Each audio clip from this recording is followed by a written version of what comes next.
గుడికెళ్ళేటప్పుడు ఇలా జరుగుతుందని అస్సలు అనుకోలేదు. మీ అందరికి ముందే చెప్పాను కదా శివ బర్త్డే ఉండే గుడికి వెళ్తున్నాం అని చెప్పి. బట్ నాకు మధ్యలోనే పీరియడ్స్ వచ్చేసాయి అనమాట. దాని వల్ల నేను గుడికి వెళ్ళలేకపోయినా. పాపం శివ ఒక్కడే వెళ్ళాడు. శివకి హనుమంతుడు అంటే చాలా ఇష్టం. ప్రతి ఇయర్ కంపల్సరీ హనుమాన్ టెంపుల్ కి వెళ్తాడు. దర్శనం చేసుకొని ఒక 2 minutes రిలాక్స్ అయ్యి వచ్చేసరికి నా పరిస్థితి వెయిట్ చేసి అలసిపోయాను నేను. ఇంకా నా కోసం తెచ్చిన బొట్టు కూడా పెట్టేశాడు. అక్కడ నుంచి ఒక 2-3 రీల్స్ అయితే తీసుకున్నాము. నేను డల్లుగున్నా అని చెప్పి నన్ను నవ్వించడానికి ఎన్ని కథలు పడుతున్నాడో చూడండి శివని. అయినా బర్త్డే కదా అందుకని మంది తినిపియమని ఫోర్స్ చేశాను అనమాట. తప్పనిసరి తీసుకురావాల్సి వచ్చింది. ఏ మాటకు ఆ మాట కానీ ఫుడ్ మాత్రం చాలా బాగుండే. ఇంకా సాయంత్రం మళ్ళీ ఫ్రెష్ అప్ అయిపోయి కేక్ కటింగ్ కోసం బయలుదేరిపోయాము. మేమిద్దరమే ఉంటే ఏం బాగుంటుంది, అందుకే ఆయన ఫ్రెండ్స్ ని కూడా పిలిచాము. చాలా మంది రాకపోయినా ఎంతో కొంతమంది అయితే వచ్చారు. అందరినీ ఇంట్రొడ్యూస్ చేశారు. ఇంకా కేక్ కటింగ్ ప్లేస్ కి అయితే మేము బయలుదేరిపోయాం. మా దళిద్రం ఏంటంటే బయట ఫుల్ వర్షం పడుతుంది. సరేలే వర్షం తగ్గేంత వరకు కేబుల్ బ్రిడ్జ్ కింద ఉందామని అయితే ప్లాన్ వేసుకున్నాం. ఈ అన్న నా బండి కోసం తడుచుకుంటూ వచ్చాడు. థ్యాంక్ యూ సో మచ్ అన్న. బయట చూస్తే వర్షం పడుతుంది,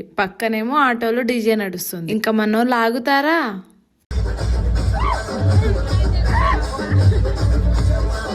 దొరికిందే చాయిస్ అనుకొని ఫుల్గా ఎంజాయ్ చేసేసాము. ఆ ఎంజాయ్మెంట్ లో టైం అయిపోతున్నా కూడా పట్టించుకోవట్లేదు వీళ్ళు. ఇంకా ఎలాగోలాగైతే కేక్ కటింగ్ కూడా అయిపోయింది. ఇంకా అందరం కలిసి ఫుడ్ తినేసి అయితే బయలుదేరిపోయాం. సరే మరి నెక్స్ట్ వీడియోలో కలుస్తా. బాయ్.